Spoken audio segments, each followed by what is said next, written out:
एक राजा संतानहीन था, तो संतान प्राप्ति के लिए उसने बहुत से उपाय किए, परंतु उसे एक भी संतान का मुंह देखने को नहीं मिला।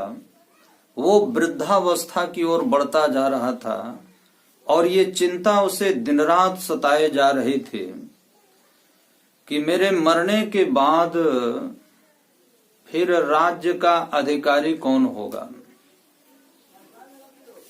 तो राज्य के एक ज्योतिषी ने राजा से कहा कि आप देवी के सामने एक नौजवान लड़के की बलि चढ़ाएं तो आपको संतान की प्राप्ति हो जाएगी।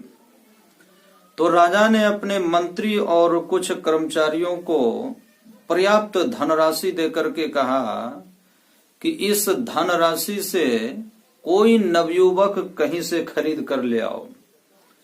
तो मंत्री और कर्मचारी धनराशि को लेकर ऐसे नवयुवक की खोज में निकल पड़े जिसे उसके माता पिता धन लेकर के बेच सके।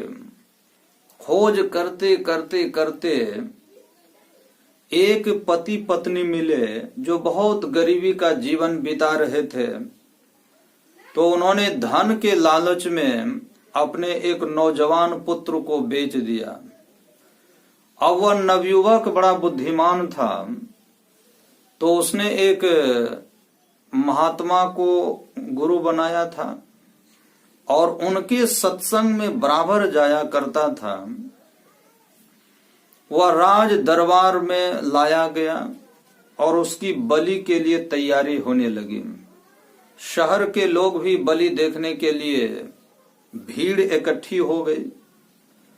लड़का देवी मंदिर के पास एक चबूतरे पर शांत और स्थिर बैठा हुआ था। लोगों को आश्चर्य हुआ, प्यारे अभी इसकी गर्दन धड़ से अलग होने वाली है और फिर भी यह दुखी मालूम नहीं पड़ता है, प्रसन्न मुख है।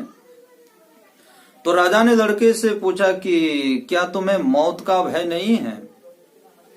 तुम इस प्रकार अलमस्त बैठे हुए हो, तुम्हारी कोई अंतिम इच्छा हो तो बताओ, तुरंत पूरी कर दूंगा। तो लड़के ने कोई जवाब नहीं दिया। उसने मौन रह करके ही क्या किया कि मिट्टी की 3 ढेरियां बनाई और फिर उनमें से 2 ढेरियों को तोड़ करके गिरा दिया और एक को ज्यों का त्यों रहने दिया। तो राजा ने लड़के का कंधा हिला करके पूछा कि ये 3 ढेरियां बना करके तुमने 2 को तोड़ दिया और एक को ज्यों का त्यों छोड़ दिया, इसका क्या मतलब हुआ? तो इस बार मौन भंग करके लड़के ने कहा कि राजन, प्रत्येक आदमी के 3 सहायक होते हैं। पहला माता पिता, दूसरा देश का राजा और तीसरा परमात्मा।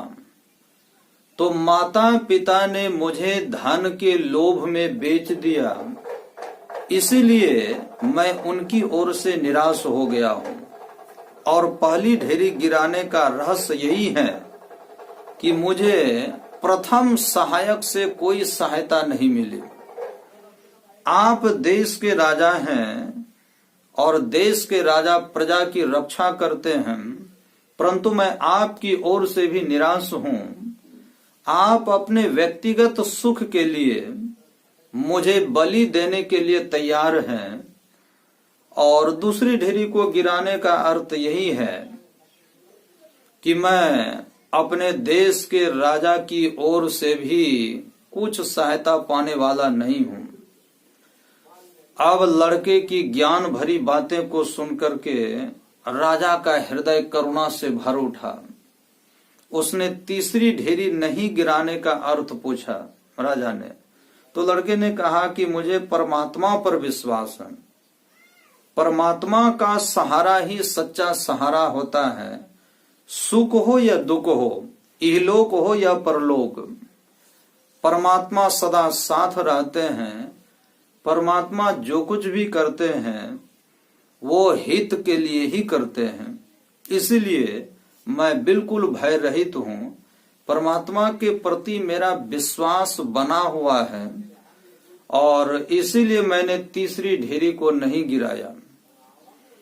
राजा लड़के के ज्ञान से बड़ा प्रभावित हुआ और उसने लड़के का वध नहीं किया, उसे अपना पुत्र बना लिया और लड़का अवसर पाकर के